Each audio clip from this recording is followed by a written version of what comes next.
The first challenge I have with lymphedema is how to spell it. The second is to give you a simple example of it, because it can affect people at different times, for different reasons, and in almost any part of the body. My hand.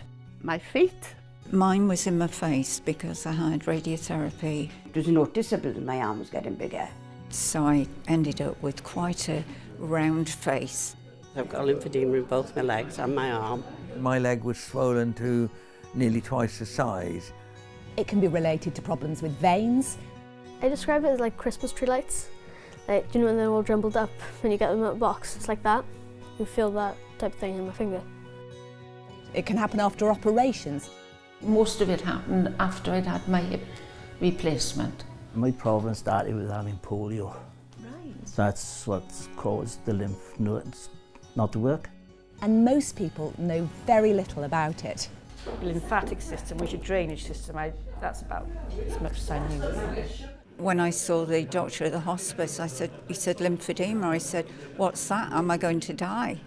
I really genuinely didn't know what it was. Let's clear that up first. You're not going to die, but life can get pretty uncomfortable if you're not in charge of it. The key to managing lymphedema successfully is to understand it. Are you ready? We've got a network of vessels and nodes all over our body, carrying a colourless liquid called lymph. This is our lymphatic system. It's a bit like our circulatory system, except whereas our blood is pumped round by the heart, our lymph system relies on us to keep it moving by moving and breathing. You stop moving, eventually your lymph will too.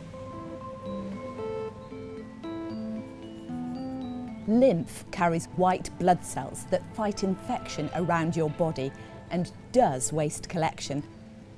Dead or abnormal cells, excess protein and bacteria are whisked off to the bloodstream where they're thrown out or recycled. If the lymphatic system stops working and the lymph stops moving for any reason, it can't drain away and you'll see swelling. If I press here, just 10 seconds, we put pressure, and then when I take that off, can you see that big indentation? That is a positive pitting test. And the other thing that we do, we try and lift the skin, and we can't lift it, so that's a positive Stemmer's test. But again, you can see just putting my thumb pressure down, that big indentation, that tells me that leg is full of fluid and we have to get rid of it. Skin infections like cellulitis can lead to lymphedema. Even eczema and varicose veins can be culprits. Being overweight and not moving enough is a risk factor. And many people, like Joan, have lymphedema after cancer treatment, where the body's lymph nodes or drains are removed. Without them, the fluid has nowhere to go, and so she's got swelling in her arm that she needs to take care of. You're just one of those unfortunate people. I'm not. I'm very fortunate. It's 15 years and I'm so glad I'm still here, and that's not a problem. How are you? We've made a series of films with lymphedema specialists and some wonderful patients who've worked together to share what they know with you. If you can learn to manage your lymphedema better, then it'll hopefully make your life a bit easier. We're going to show you how to take care of your skin, how to move that lymph around your body, It's quite relaxing actually. how to try and manage your weight.